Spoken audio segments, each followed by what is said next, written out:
Apa yang melalaikan seseorang sampai kemudian baru sadar di alam kubur? Di antaranya apa? Alhaakumut. Nah, terlalu tertambat hatinya dengan dunia. Harta. Nggak dilarang memperbanyak harta, silahkan banyak-banyakin. Banyakin. Tapi untuk apa? Fi sabilillah. Taati Allah dengan harta itu. Maaf, jangan kebayang kalau fi sabilillah itu untuk infak saja.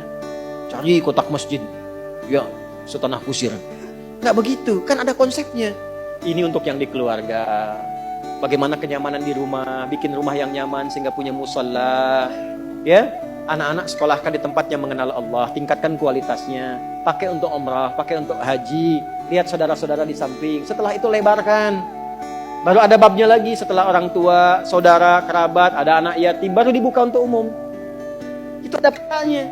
Nah sekarang pandai-pandai dengan harta, antum menghitung kebutuhan sebulannya berapa. Tabungan pemetaannya berapa. Nah yang lewat dari situ, itu titipan Allah, bekal antum untuk mendapatkan ridhonya. Sebelum diambil. Antum gaji 30 juta, kebutuhan rumah tangga 15 juta, tabungan 5 juta. 10 juta itu bekal tabungan antum tuh akhirat.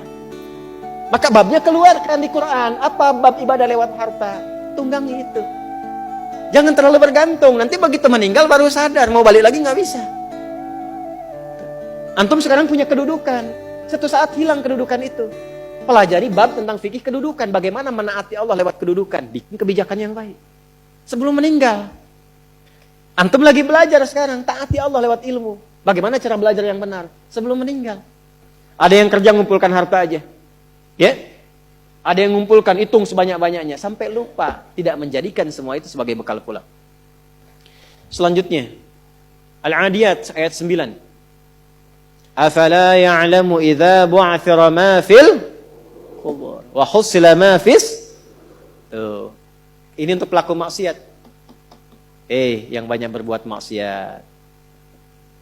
Apa nanti enggak malu dan enggak khawatir kalau itu diungkap di alam kuburnya? Silahkan Anda tutup-tutupi saat di dunia. Tapi kalau nggak ditobati, di alam kubur akan terasa. Saya ulangi, di alam kubur akan terasa. Silahkan tutupi. Jadi ada dua tipe pelaku maksiat ini. Yang pertama, pelaku maksiat yang menutupi kemaksiatannya, tapi tidak tobat. Ya, awas, ini tipe pertama. Yang saya maksudkan pelaku yang tidak tobat ya, bukan yang tobat. Jadi pelaku maksiat, dia sadar dia maksiat. Dia bisa tutupi dari manusia, tapi dia pilih nggak tobat. Nah ini nanti akan diungkap di alam kubur dan diberikan satu muqaddimah azab nerakanya.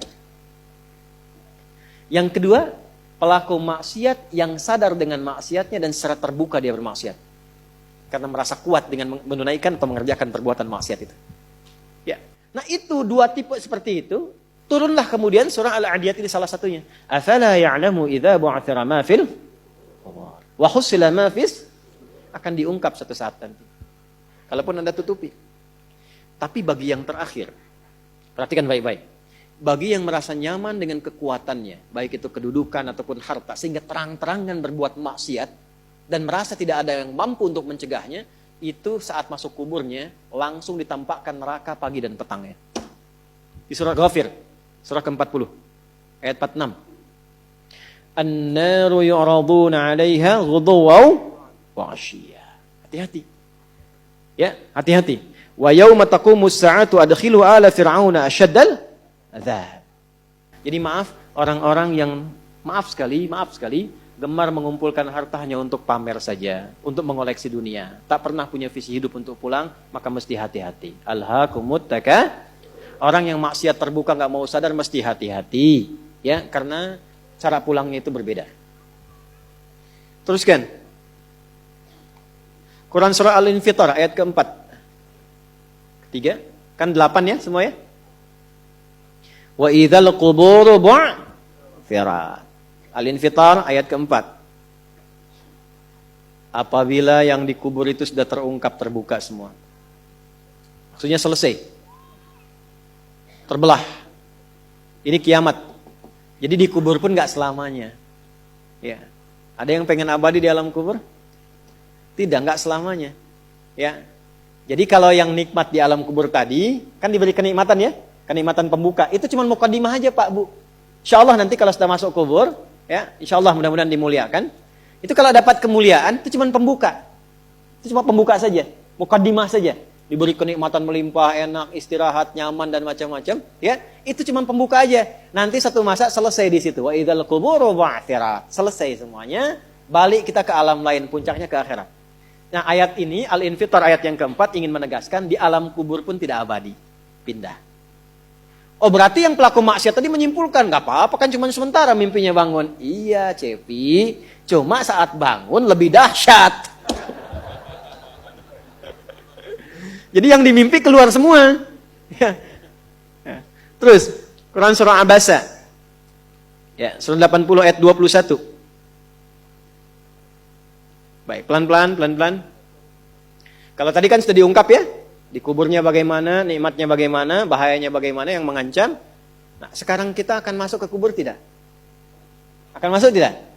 Nah, maka di Abasa ini diingatkan. Quran surah 80 ayat 21. Thumma amatahu fa'aqbarah. Orang yang hidup itu satu saat pasti akan diwafatkan. Kalau sudah wafat akan dikuburkan. Di semua kita tidak ada yang bebas dari penungguan di alam kuburnya. Tadi tunggu. Ini CAQ semua kan? Calon alam kubur. Kita akan masuk nih.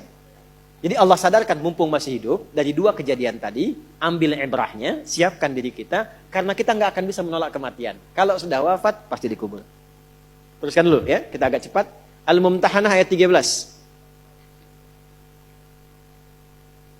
Sudah? Ini nyambung semua ayatnya, indah sekali. Jadi kalau kita sudah sadar, ini resiko kebaikan, ini resiko keburukan, dan kita tahu akan wafat, akan dikuburkan, bagaimana cara persiapannya? Supaya enggak lalai tadi ya. Maka Al-Mumtahanah ayat ke-13. Ya ayyuhalladzina amanu la tatawallaw qauman ghadiballahu alaihim. Qad ya'isu kama ya'isal kuffara min apa? Ashabil qubur. Maka jangan banyak bergaul dengan orang-orang yang menjauhkan kita dari ridha Allah Subhanahu wa taala. Cari teman yang baik sekarang. Pertama, maaf, bikin kebaikan di rumah tangga dulu. Itu kan teman hidup. Ya. Awas, hati-hati. Kalau melihat istri kurang baik atau sebaliknya, jangan dihakimi, jangan difonisi. Justru Allah kirimkan antum itu untuk menebarkan kebaikan dan menyempurnakan kesemaan bersama. Jelas? Jadi sekarang yang dilakukan teman hidup dulu. Rubah jadi baik dulu. Anak-anak jadi baik dulu. Setelah itu cari tempat tinggal yang baik. Bergaul dengan orang baik. Antum yang kuliah cari teman yang baik. Antum yang kerja cari teman yang baik. Maaf. Kalau ada tawaran, kedudukan, hartanya berlipat, tapi menjauhkan Anda dari Allah, ingat ini. Thumma amatahu fa'aqbarah. Ingat saat ditawari itu Anda meninggal. Dikubur. Dan ingat ancamannya. Ingat pasalnya tuh. Ya, ingat suratnya. Paham? Nah, karena itu, masukkan ayatnya, jangan sekali-kali, menjadikan keadaan di sekitaran kita justru memperkuat datangnya ancaman Allah dan nestapa saat kembali ke alam kuburnya. Bahkan orang-orang yang tidak beriman pun, yang buruk pun, yang beriman tapi maksiat pun, itu sejatinya ketika temannya masuk ke kubur gak mau ikut-ikutan. Makanya disindir oleh Allah. Hei, kamu ini sadar gak sih? Orang yang mengajak kamu maksiat itu, lihat temannya meninggal pun, temannya wafat pun, dia gak pengen ikut. Kadang-kadang dia abaikan.